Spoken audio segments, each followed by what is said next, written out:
So today we'll talk a little bit about glass. Glass is a hard, brittle, amorphous substance that is composed of silicon oxides and various other metal oxides. Um, you may have heard that glass is made from sand, and that is essentially true. Uh, and I won't get into the details of the chemical structures of glass, but there are some interesting attributes of it, and so we'll describe those in detail. So glass can be distinguished in three following ways. Float glass, which is most windows and windshields. Container glass, like bottles of beer, jars, etc. Then there's borosilicates, which are a specific type of glass, and those are your Pyrex or kitchenware types of glass. Tempered glass is stronger than normal glass due to a rapid heating cooling. So this is another form of glass where it all breaks into these little tiny particles when it's upon breaking. That's versus uh, your sort of normal typical glass. Laminated glass that's found in car windshields. It has a layer of plastic between two pieces of ordinary glass, and that sort of helps keep things together when it gets broken. And so it's important for vehicle safety.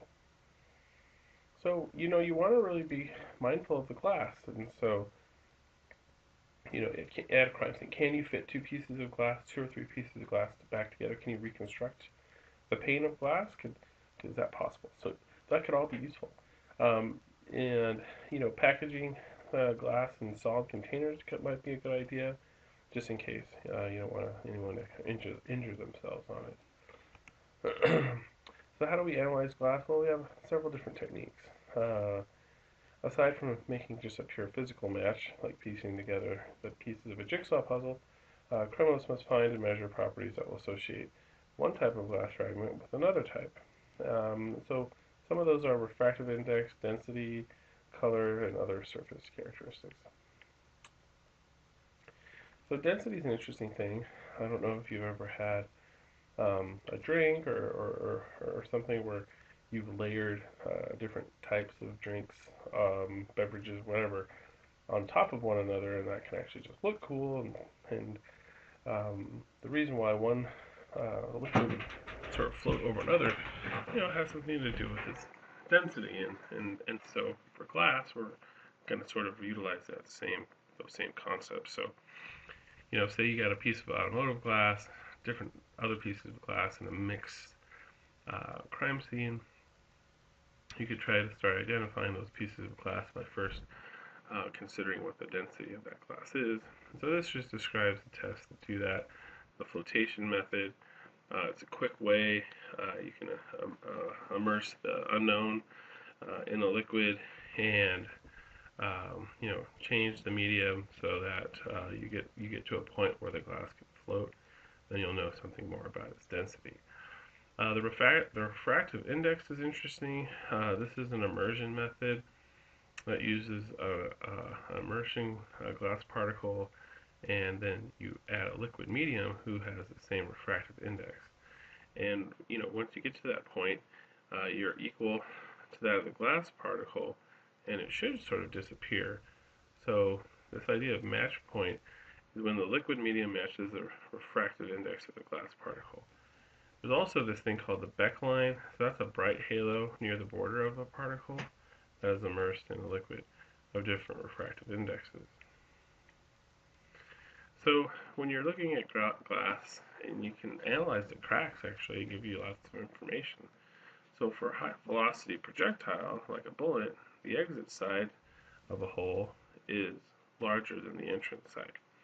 And direction of impact can be determined using the 4 rule. So ridges, radial fractures, right angles, and rear. This would be a great opportunity to bring in a prop, which maybe I will next week. But it's pretty obvious you can tell, which side the bullet came in and which side the bullet exited.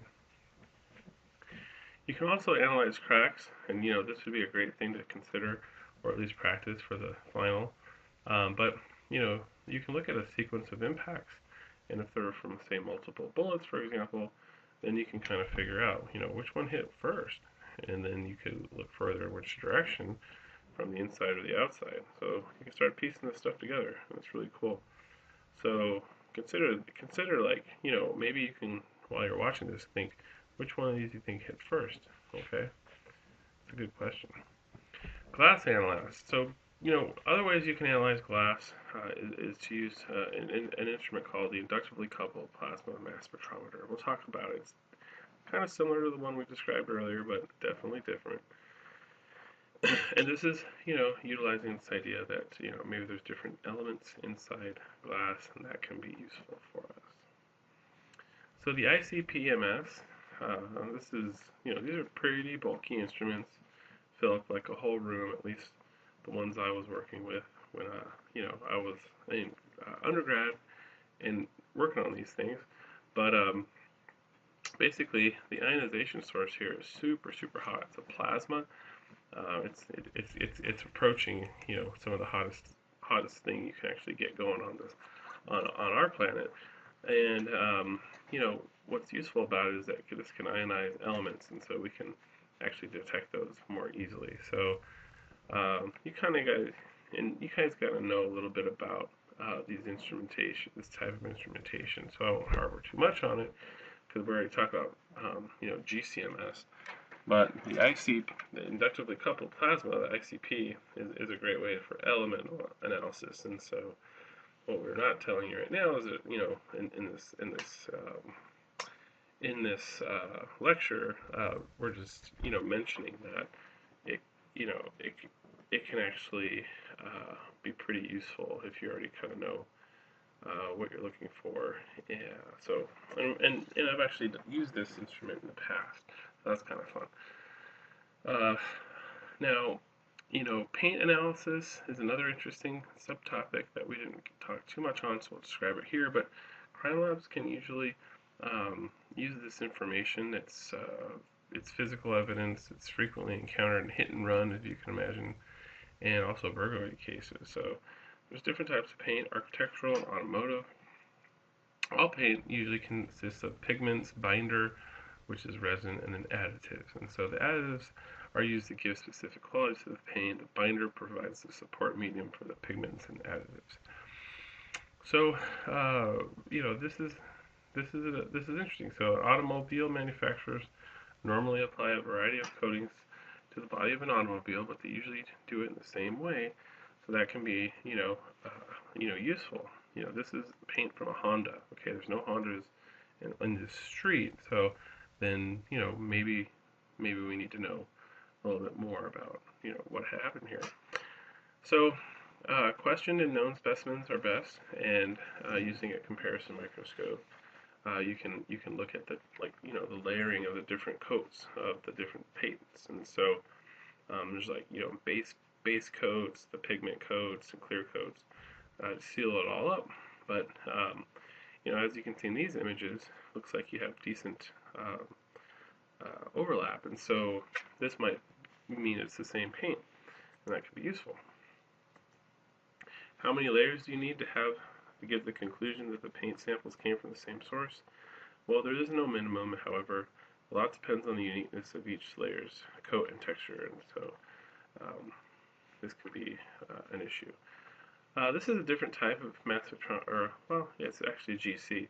This is pyrolysis GC, so you can actually put a paint chip into the oven, and you can sort of let that thing gas out and get all the gases basically out of that, and pass that through a GC column and get some information. Also, you can use the FTIR, like I mentioned. That FTIR that we have in the lab is really great. It can do all sorts of stuff. It can do controlled substances analysis, hair analysis, fiber analysis. It can do it all.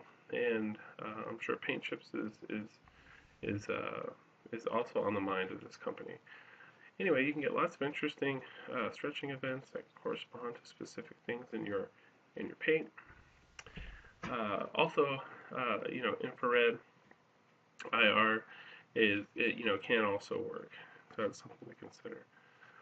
So, how do you want to collect and preserve this paint? Well, paint chips are most likely to be found on or near persons or objects involved in that hit and run. So the criminalist must take a sample of the paint transfer area, take an uncontaminated reference piece of paint, uh, and then make these comparisons. So, oops, sorry about that. Getting a little ahead of myself here.